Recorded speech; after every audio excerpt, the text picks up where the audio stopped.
মমতা বন্দ্যোপাধ্যায় নিজে বলেছেন আমরা সিপিএম এর থেকে বেশি বাংলা। আরএসএস এর পুরনো এজেন্ডা বাংলা দখলের, যে পশ্চিমবঙ্গটা হিন্দুর জন্য। কিন্তু তৃণমূল তো 2025-এর শুরু থেকে অ্যান্টিসিপেট করেছিল যে এটা হবে। উনি সিদ্ধান্ত নিলেন যে আমার বিজেপিকে দরকার, আমার এই ছোট বাম দলগুলোই। ওই যে তখন উনি আরএসএস কে সার্টিফিকেট দিয়েছেন যে ওরা দেশপ্রেম, কিন্তু বিজেপি তারপরে সে ডান পথে ওনাকে অ্যাটাক করলো। উনি ডান দিক থেকে অ্যাটাকের আগে ফেস করেন তৃণমূলের সঙ্গে মূল লড়াই গণেশ কুমার। নমস্কার, আমি পরঞ্জয়। Episode number 13, lucky 13।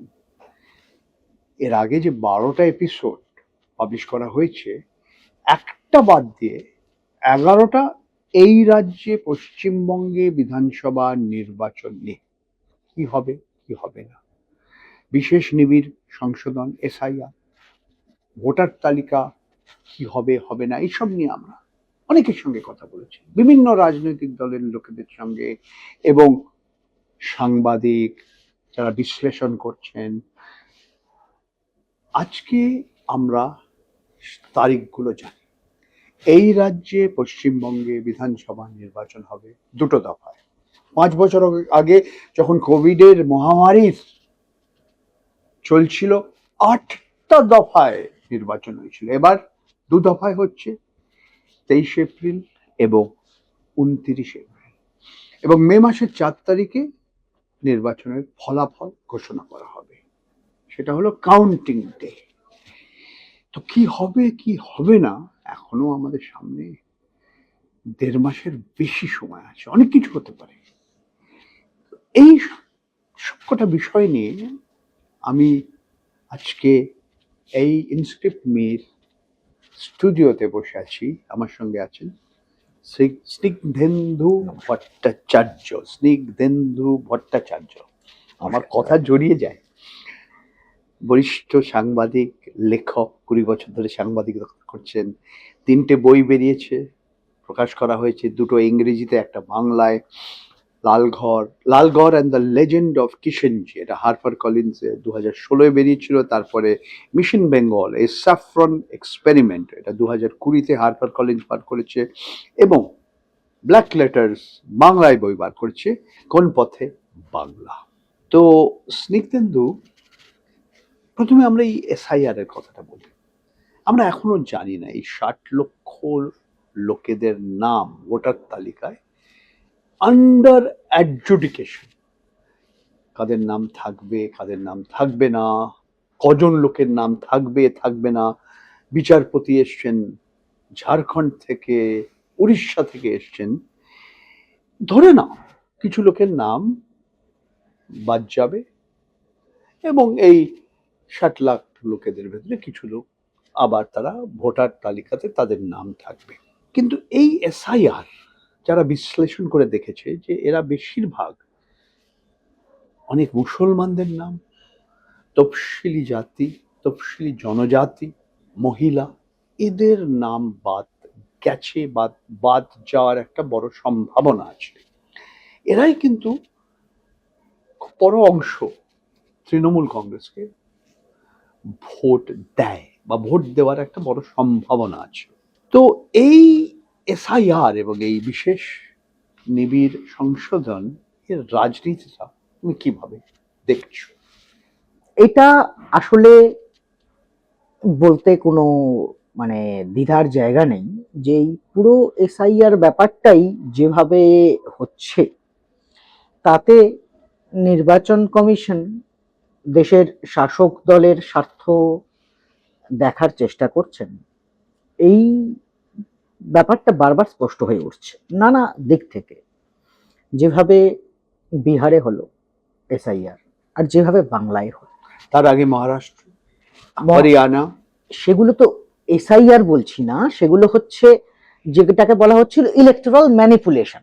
এখন ব্যাপারটা হচ্ছে কি, যে এখানে অবশ্যই গত অন্তত 3-4 বছর ধরে বিজেপি এবং আরএসএস তারা বিধানসভা ভিত্তিক তালিকা তৈরি করে যে কোথায় কোথায় কত লোকের নাম বাদ যাওয়া প্রয়োজন তাদেরকে কিছু বিভিন্ন আসন জিততে গেলে। এবং আমরা আজকে যখন এসআইআর এর প্রভাব দেখছি, তখন সেখানে অনেকটাই প্যাটার্নে একটা মিল দেখতে পাচ্ছি। যে যে জায়গায় একটু ভোটার সংখ্যা বাদ গেলে বিজেপির সুবিধা হয়, সেসব জায়গায় যেন সত্যিই বাদ গেছে, এরকমটা দেখতে পাচ্ছি।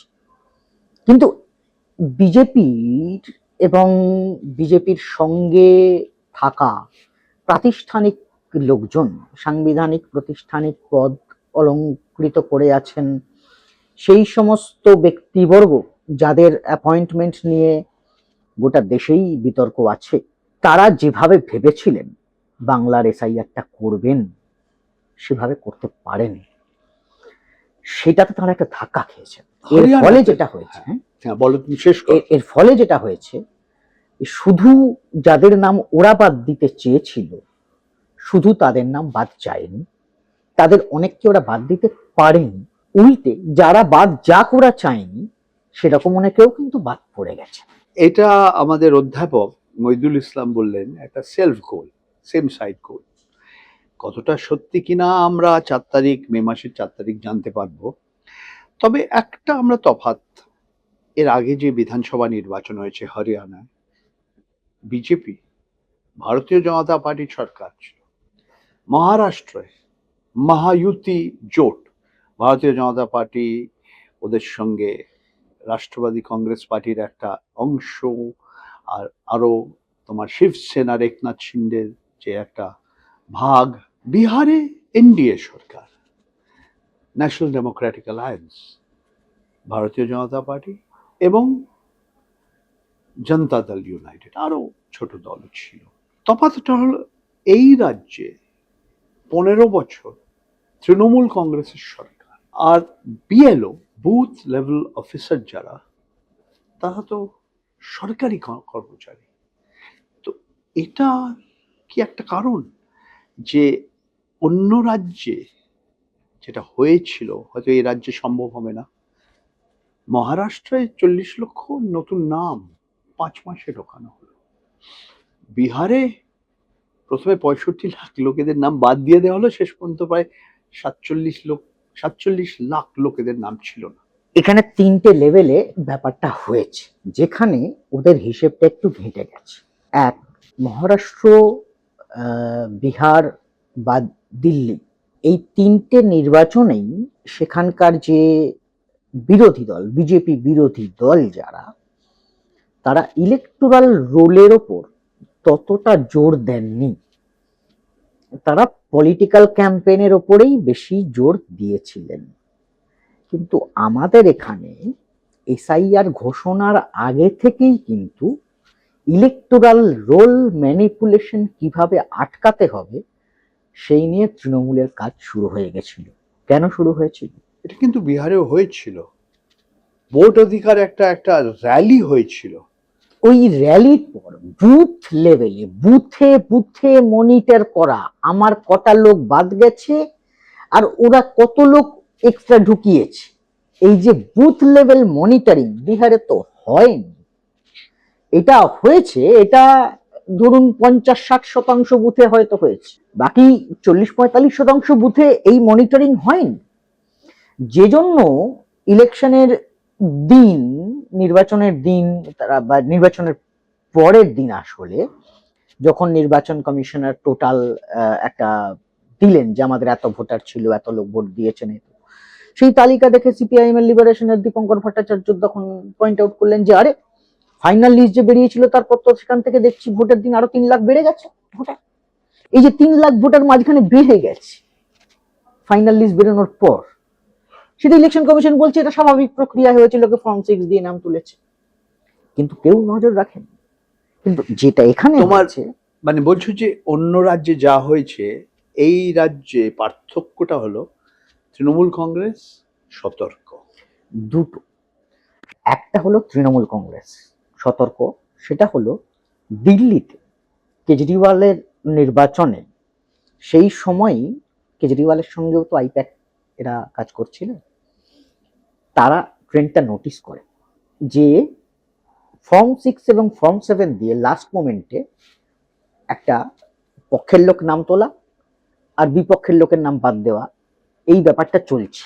এগুলো কিন্তু এসআইআর হওয়ার আগে ঘটছে। এটা কিন্তু মহারাষ্ট্রে হয়েছিল, এটা মহারাষ্ট্রে হয়েছে, এটা হরিয়ানায় হয়েছে।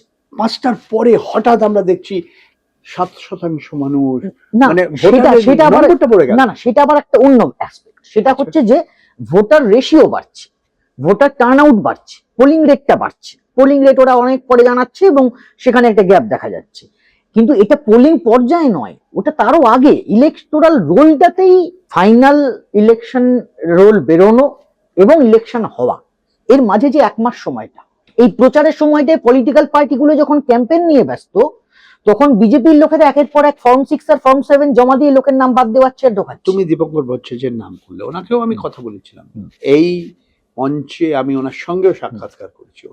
উনিও বলেছিলেন যে বিহারে রাজনৈতিক দলেরা এত ব্যস্ত হয়ে পড়েছিল যে কার নাম আছে, কার নাম নেই, কার নাম বাদ দিয়ে দেওয়া হয়েছে, যে নির্বাচন প্রচার যেটা বিভিন্ন বিষয় নিয়ে লোকের কাছে যাওয়া ওরা পারেনি।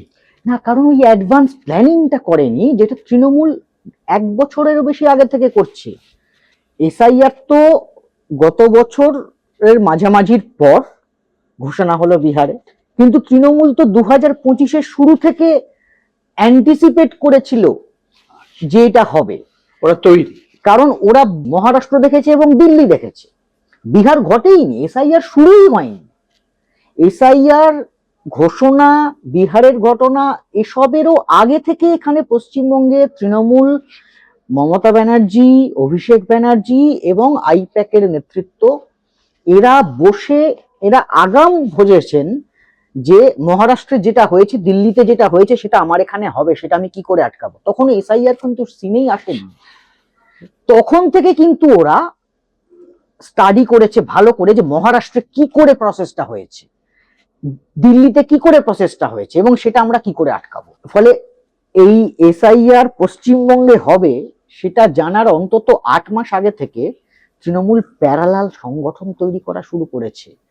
অর্গানাইজেশনের একটা পার্ট পলিটিক্যাল ক্যাম্পেইন দেখবে, আরেকটা পার্ট ইলেকটোরাল রোল দেখবে। তার মানে তুমি বলছো যে অন্য রাজ্যে যা হয়েছে এটা খুব বড় সম্ভাবনা যে এই রাজ্যে হবে না। তার মানে যে ভারতীয় জনতা পার্টি যেইভাবে নির্বাচন প্রচার করছে, অমিত শাহ যেভাবে, মানে ওনার পক্ষে, আমি একজন আমার সাংবাদিক বন্ধু তার সঙ্গে কথা বলছিলাম, ওর যেন মানে ওর চাকরি চলে যাবে এই ধরনের ব্যাপার, যে অমিত শাহ বাংলার ওপরে যেই ধরনের এমফেসিস দিচ্ছে, সবাই অবাক।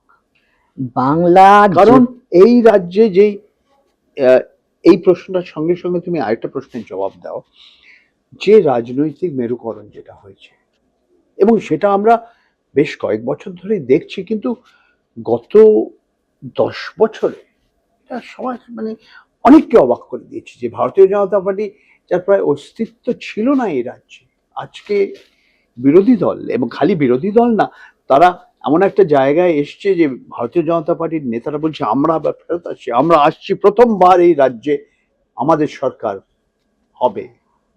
এই পরিস্থিতিটা কিভাবে হলো সেটা আমি বলছি। তার আগে যেটা বলছিলাম যে হ্যাঁ, ওই যে যেটা বলছিলাম যে অমিত শাহকে মনে হচ্ছে যেন তার চাকরি চলে যাবে। আসলে ওদের প্রসেসটা, ওদের পরিকল্পনাটা যে ধাক্কা খেয়েছে, সেটা আমরা কি থেকে বুঝতে পারব।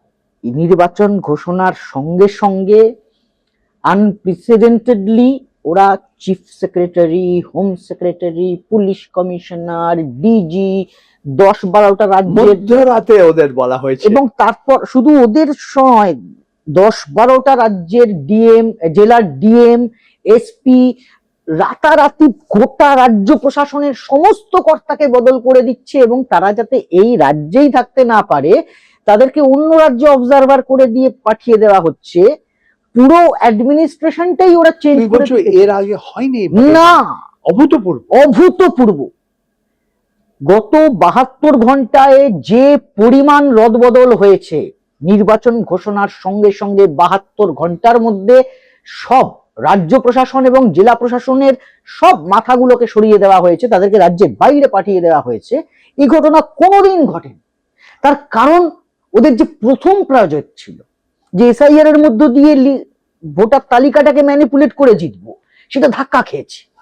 এবং ব্যাকফায়ারও করেছে। ব্যাকফায়ারটা কোথায় করেছে? ধাক্কা খেয়েছে। যেটা ধাক্কা খেয়েছে কোথায়? ধাক্কা খেয়েছে, ওদের প্রথমেই টার্গেট ছিল 1,20,000 কাটবো, কিন্তু যখন ডিলিট করতে গেল তখন আলটিমেটলি ফাইনাল ডিলিশন লিস্টে মাত্র 60 লাখ এলো। এতে ওরা খুশি হলো না, কারণ ওরা তো 60 লাখ চাইনি।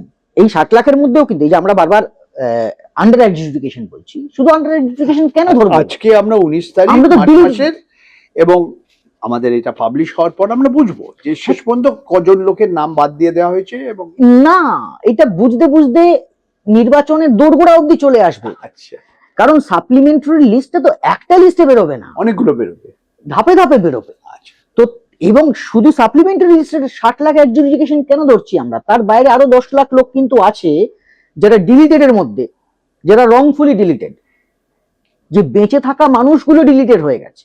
এরকম কিন্তু তাদের আরো অন্তত 8 থেকে 9 লাখ লোক, আমি যা খবর পেয়েছি, ওই 60 লাখ ডিলিটেড এর মধ্যে তারা ইলেকশন কমিশন এবং ইত্যাদির জায়গায় তারা ফর্ম 6 জমা দিয়েছেন যে আমি বেঁচে আছি। তার মধ্যে 1,50,000 আবার নাম ইনক্লুডেড হয়েছে, কিন্তু বাকি 7.5-8 লাখ লোকের কিন্তু কোনো রেসপন্স আসেনি এখন। সেই ডিলিটেড এতগুলো লোকও আছে এখানে। 60 লাখ, এই লজিক্যাল ডিসক্রিপেন্সি ব্যাপারটা তৈরি করা হলো যেহেতু টার্গেট শর্টফল হয়ে গেছিল। টার্গেট ছিল যুক্তিগত ভুল, টার্গেট ছিল 1 লাখ, আমি 1,20,00,000 কমাবো, ওদের সেটা পারলো না, সেটা 60 লাখ কমাতে বললো, হাফ হলো, অর্ধেকেরও কম। ফলে তখন আবার এই লজিক্যাল ডিসক্রিপেন্সি তৈরি করে এইটা করা হলো। এইবার যদি দেখেন যে প্রথম যে ডিলিটেড এর কোটা, সেখানে কিন্তু মুসলিমরা কম কম মানে as per state population ratio আমাদের মোটামুটি 27%। ওই ওই ওই ওই জনগণনা হয়েছিল 2011-এ, ওইটাই যদি আমরা ধরে রাখি তাহলে ওই রকমই মোটামুটি যে মুসলিমরা বাদ পড়েছে। কিন্তু লজিক্যাল ডিসক্রিপেন্সিতে কিন্তু মুসলিমরা মোর দ্যান 50%। আচ্ছা, অন্য প্রশ্ন যেটা করলাম, ভারতীয় জনতা পার্টি এই রাজ্যে এই শক্তিশালী হলো কিভাবে? এটার বেশ কয়েকটা ধাপ আছে। এক, পশ্চিমবঙ্গে কমিউনাল রাজনীতি, সাম্প্রদায়িক বিভাজনের রাজনীতি, এটা 1947-এর পর, স্বাধীনতার পর পশ্চিমবঙ্গে জায়গা পায়নি। মানে 75 বছর আগে, 80 বছর আগে যেটা হয়ে গেছিল, জায়গা গ্রেট ক্যালকাটা কিলিংস, যে হিন্দু মুসলমান ওগুলো অতীত হয়ে গেছিল। কিভাবে? দেখুন, আমাদের যদি 52 নির্বাচন দেখেন, 52 নির্বাচনে প্রধান বিরোধী হিসেবে কারা উঠে এলো? বামেরা। জনসংঘ তো অনেক পিছনে, হিন্দু মহাসভা 2টো আসন পেল লোকসভাতে। শ্যামাপ্রসাদ মুখার্জি ছিলেন, ওদিকে এনসি চ্যাটার্জি ছিলেন, সোমনাথ চ্যাটার্জির বাবা, সোমনাথ চ্যাটার্জি হিন্দু মহাসভা, উনি হুগলি থেকে জিতেছিলেন। জনসংঘের একটা আসন ছিল, সেটা বোধহয় ওই মেদিনীপুরে একটা আসন ছিল। তো এই মিলিয়ে হিন্দুত্ববাদী শক্তি জনসংঘ এবং হিন্দু মহাসভা মিলিয়ে 3টে লোকসভা সিট পেয়েছিল। সব মিলিয়ে 9টা বিধানসভা সিট পেয়েছিল, অর্থাৎ মূল বিরোধীদের থেকে অনেক পিছনে, বামেদের থেকে বহু পিছনে। কটা আসন ছিল বিধানসভা? এই তখন আজকে 294, হ্যাঁ 294 তখন ছিল, তখন আরো কম ছিল। হ্যাঁ, কিন্তু সেটা খুব বিশাল কিছু কম নয়। আচ্ছা, ফলে তখনই 52 নির্বাচনে ওরা মার্জিনাল। 53 শ্যামাপ্রসাদ মুখার্জির মৃত্যুর পর এখান থেকে হিন্দু মহাসভা বা জনসংঘের রাজনীতিটা চলে যায়, এবং 55-56 এই সময় থেকে আস্তে আস্তে আস্তে আস্তে বামেরা মূল বিরোধী হিসেবে উঠে আসে। এরপর হিন্দু কমিউনাল রাজনীতি যেমন প্রাধান্য পায়নি, তেমনি আমরা যদি মুসলিমদের এলাকার ইয়েগুলো দেখি, সেখানেও কিন্তু মুসলিম কমিউনাল রাজনীতি কোনো প্রাধান্য পায়নি। 1967 সালে, সেই সময় যখন একটা টালমাটাল পরিস্থিতি, এখানে কংগ্রেস ভেঙেছে, বাংলা কংগ্রেস হয়েছে, এই সমস্ত হচ্ছে, তখনই কিন্তু প্রোগ্রেসিভ মুসলিম লীগ তারা মুর্শিদাবাদ, মালদা, দিনাজপুর ওই জায়গাগুলোতে প্রভাব তৈরি করার চেষ্টা করেছিল, 2-3টে আসনও বোধহয় পেয়েছিল। কিন্তু 2-3 বছরের মধ্যে সেই দল সম্পূর্ণ ভেঙে যায়। ওরা অভিযোগ করতে, তুমি এগিয়ে এসো, কংগ্রেস আমল, মানে কংগ্রেসের রাজত্ব শেষ হয়ে গেল 77-এ, তারপরে 34 বছর এই পুরো সময়টা খুব জোরেই ওই জনসংঘ ওই সময় ওই 52-53 সামান্য, আর এই 67-তে মুসলিম লীগ 2-3টে আসন। এর বাইরে পশ্চিম বাংলার হিন্দু মুসলিম কেউই সাম্প্রদায়িক শক্তিকে ভোট দেননি, তারা সবাই সেকুলার শক্তিকেই ভোট দিয়েছেন। মুসলিমরা কখনো এক হয়ে ভোট দেননি, মুসলিম ভোট সবসময় ভাগ হয়েছে, হয় বামে নয় কংগ্রেসে। বুঝলাম, কিন্তু এই 15 বছরে, এই 2011-র পর এইটা এই পরিবর্তনটা কিভাবে এইটা তুমি দেখো? হলো হচ্ছে একটা চেঞ্জ অফ ব্যালেন্স হলো, টিল্টিং অফ ব্যালেন্স হলো 2006-07 পর থেকে। কেন হলো? যে সিঙ্গুর নন্দীগ্রাম আন্দোলন বাম সরকারকে ফেলার একটা সুযোগ যেন তৃণমূলের সামনে এনে দিল। যে কৃষকের জমি ওদের অনুমতি না নিয়ে আমরা অধিগ্রহণ করব না, এটা করতে দেব সবচেয়ে না। বড় একটা বিষয় হলো নির্বাচন। এইবার তৃণমূলের সঙ্গে তখন কারা? টাটার বিরুদ্ধে আন্দোলন, বিজেপি তো পুরোপুরি পাশে আসবে না। টাটার বিরুদ্ধে আন্দোলন, কংগ্রেসও পুরোপুরি পাশে আসবে না। কিন্তু মমতা পুরোপুরি এটার শেষ দেখে ছাড়তে চান, কারণ মমতা বুঝে গেছেন যে আমি এই একটা পেয়েছি জমির প্রশ্ন, এটাকে ধরেই আমি ওদেরকে ফেলতে পারবো। এবং উনি সফল হলেন। কিন্তু কাদের সঙ্গে নিয়ে সফল হলেন? মমতা বন্দ্যোপাধ্যায় 2006-07 পর তার আশেপাশে অ্যালাই হিসেবে যাদেরকে পেলেন তারা হচ্ছে ছোট বাম দল, তারা হচ্ছে সিপিআইএম এর লিবারেশন, তারা হচ্ছে এসইউসিআই, তারা হচ্ছে পশ্চিমবঙ্গ ক্ষেত মজুর সমিতির মতো সংগঠন, তারা হচ্ছে এপিডিআর এর মতো সংগঠন। এরাই রাস্তায় নেবে। ততদিনে মমতা বন্দ্যোপাধ্যায় অটল বিহারী বাজপেয়ী সরকারের মন্ত্রী হয়ে সেই শেষ হয়ে গেল, মানে ওই তৃণমূলের সঙ্গে বিজেপির সম্পর্কটা 2006 এই সময়টাতেই নষ্ট হয়, কারণ ওই 2007 নাগাদ 7-8 নাগাদ মমতাকে সিদ্ধান্ত নিতে হতো, আমি হয় বিজেপির সঙ্গে থাকবো, নয় আমাকে এদিকে যেতে হবে। কারণ ওনার দুটো সম্ভাবনা, এক, বিজেপি সঙ্গে থাকলে এই যে ছোট বাম দলগুলো যারা ওর পাশে এসে দাঁড়িয়েছে বাম সরকারকে ফেলার জন্য, এই দলগুলো থাকবে না। উনি সিদ্ধান্ত নিলেন যে আমার বিজেপিকে দরকার নেই, আমার এই ছোট বাম দলগুলোই ভালো, এদেরকে সঙ্গে নিয়ে ওই সময় তৃণমূল একটা লেফট টার্ন নিল। 2007-08 থেকে যদি আমি দেখি, তৃণমূল বাঁদিকে ঘুরলো। 2008-এর পঞ্চায়েত নির্বাচনে বেশ কিছুটা মুসলিম অধ্যুষিত নন্দীগ্রাম এবং দক্ষিণ 24 পরগনা, এই দুটোতে তৃণমূল খুব ভালো ফল করলো। দক্ষিণ 24 পরগনা জেলা পরিষদ জিতলো, পূর্ব মেদিনীপুরে জেলা পরিষদ জিতলো। প্রথমবার তৃণমূল দেখলো যে তারা মুসলিম ভোট পাচ্ছে। 2008-এ 2009 লোকসভা নির্বাচন তৃণমূল তখন দেখলো যে আমাকে ক্ষমতায় আসতে গেলে বামেদের থেকে আমাকে মুসলিম ভোটটা পেতেই হবে। মুসলিমদের মধ্যে তখন একটা ডিসেনচেন্টমেন্ট শুরু হয়েছে, কারণ 2006 সাচার কমিটির রিপোর্ট বেরিয়েছে। এইটার জন্য 2008-09 থেকে মমতা বন্দ্যোপাধ্যায় একটা ওপেন মুসলিম অ্যাপিজমেন্ট শুরু করলেন। সেটা তো দেখো, আমাদের সময়ের অভাব, সেই জন্য তোমাকে একটু তাড়াতাড়ি শর্ট করতে হবে। তখন লোকেরা ব্যঙ্গ করতো নাকি, মমতাজ ব্যানার্জি বলতো। সেই মমতা বন্দ্যোপাধ্যায় আজকে আমরা দেখছি, আমরা বলছি নরম হিন্দুত্বে বিশ্বাস করেন, দীঘায় জগন্নাথ মন্দির বানিয়েছেন, শিলিগুড়িতে মহাকাল মন্দির, নিউ টাউনে দুর্গাঙ্গন। তো এই যে খেলাটা ধর্মের নামে যেই ধরনের মেরুকরণ হয়েছে, আবার উল্টো দিকে অদ্ভুত আমরা দেখলাম মোহাম্মদ সালিম এই হুমায়ুন কবিরের সঙ্গে দেখা করলেন, তারপর কি কি হলো আমরা জানি না, সেই হুমায়ুন কবির বাবরি মসজিদ বানাচ্ছেন।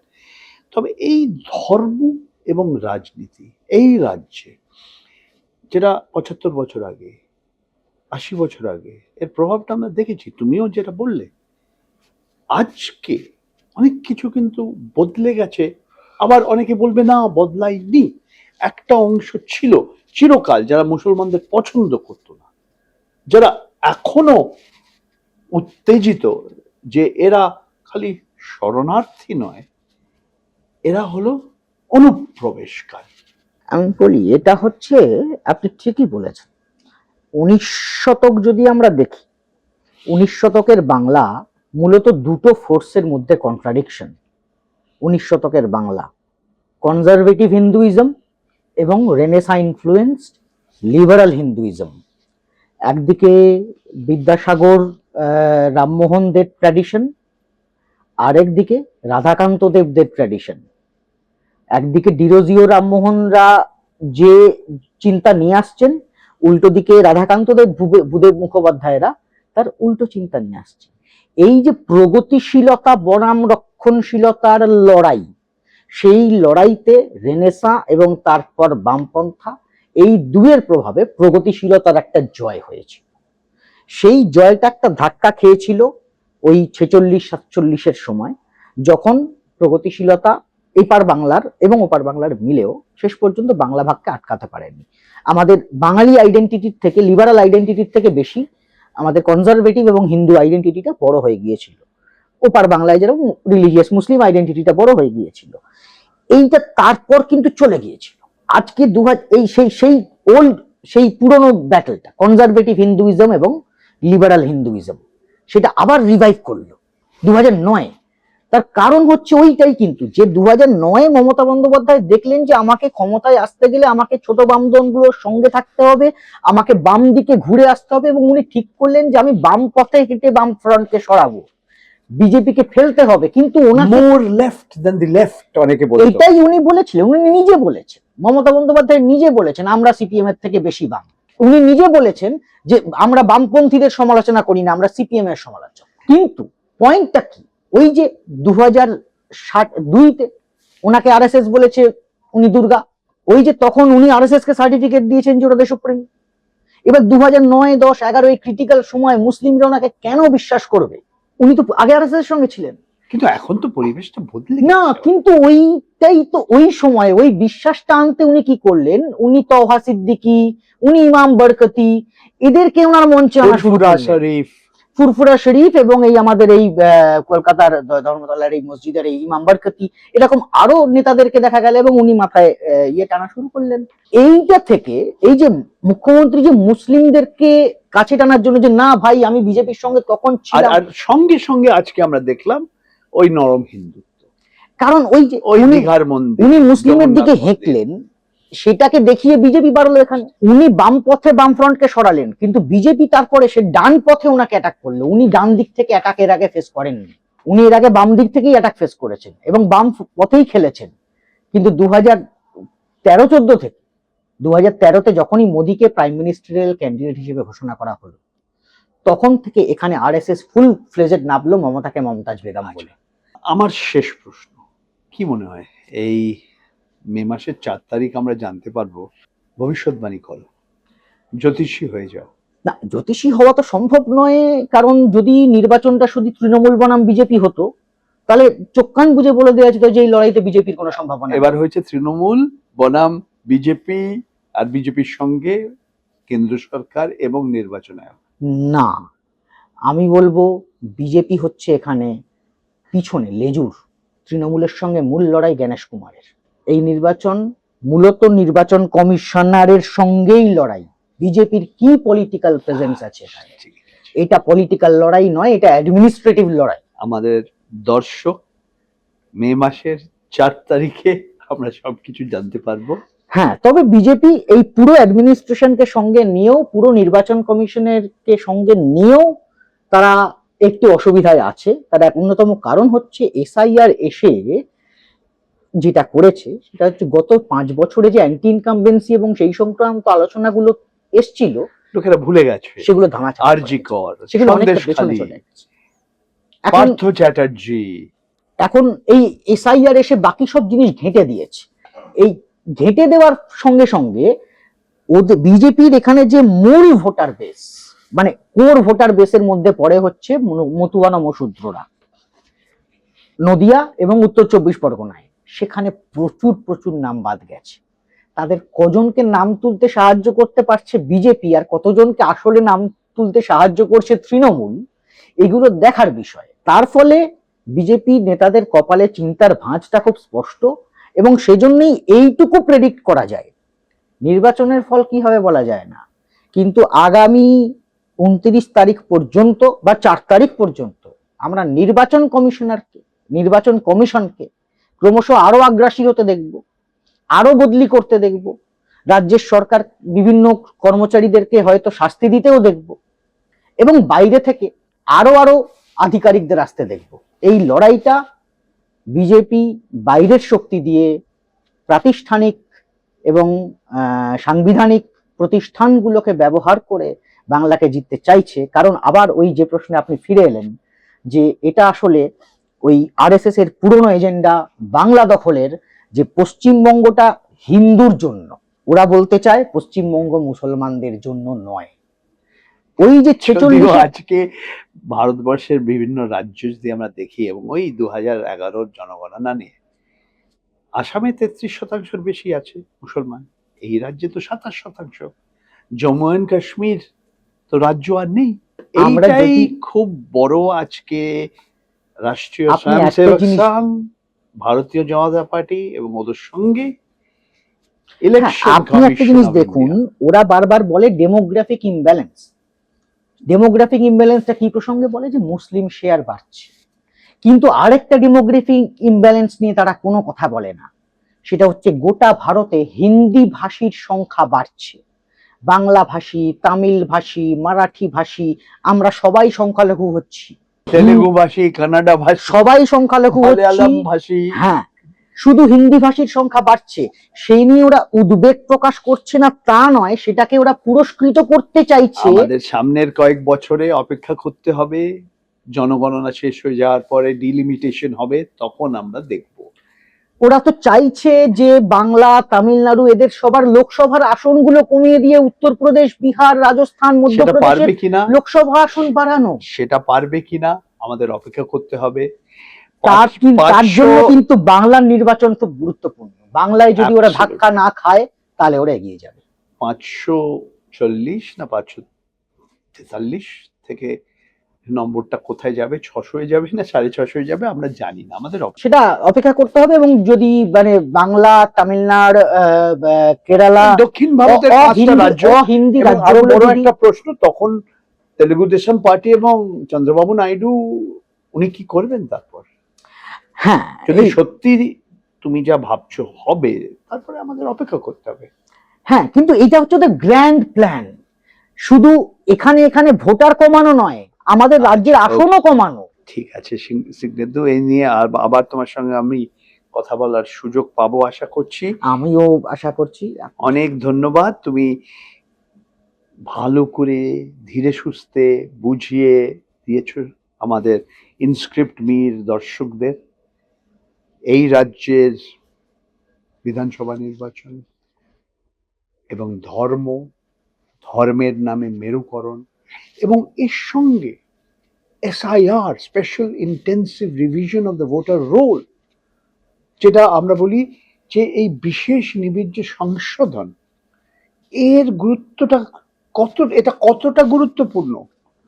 স্নিগ্ধেন্দু বলছে যে আজকে রাজনৈতিক লড়াই হলো একদিকে তৃণমূল কংগ্রেস আর উল্টো দিকে আমাদের chief election commissioner Ganesh Kumar. এটা কতটা সত্যি বা মিথ্যে আমাদের মে মাসের 4 তারিখ পর্যন্ত